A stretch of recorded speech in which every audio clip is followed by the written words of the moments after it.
और दोस्तों, ये निरंतर बढ़ती महंगाई निवेशकों के लिए चुनौती क्यों है?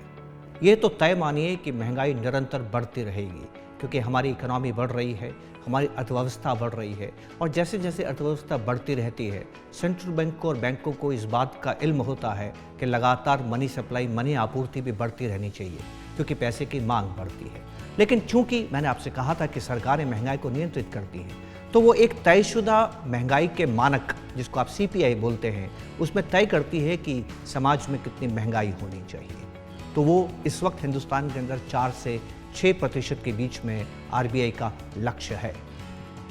चुनौती क्या है इसमें दोस्तों? चुनौती इसके अंदर ये है कि आपका और मेरा जो जीवन है, इस जीवन के अंदर जो महंगाई होती है, इसके अंदर उन वस्तुओं का समावेश नहीं होता है जिसके प्रति हम लालायित होते हैं, जिन वस्तुओं और सेवाओं को हम जीवन में हासिल करना चाहते हैं। सीपीआई में तो ज़रूरी बुनियादी चीज़ें होती हैं, इसलिए वहाँ पर तो सरकार महंगाई का नियंत्रण करती है, पर लाइफस्टाइल महंगाई जिसे आप कहते हैं, जिसमें बेहतर चिकित्सा आती है, बेहतर शिक्षा आती है, पर्यटन आता है, टूरिज़्म आता है, ये तमाम चीज़ें आती हैं, वहाँ लग्जरी आती है, वहाँ पर महंगाई बहुत ज़्यादा होती है।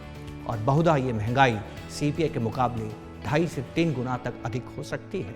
तो आपको अगर अपने जीवन को और बेहतर बनाना है, तो अपने निवेश को इस प्रकार से संयोजित करना होगा कि इस लाइफस्टाइल महंगाई को भी वो हरा सके टैक्स को देने के बाद। यही हमारी चुनौती है।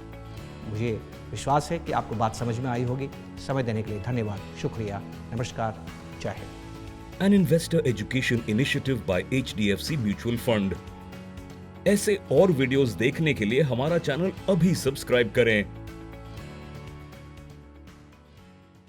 म्यूचुअल फंड निवेश बाजार के जोखिमों के अधीन है। योजना से जुड़े सभी दस्तावेजों को ध्यान से पढ़ें।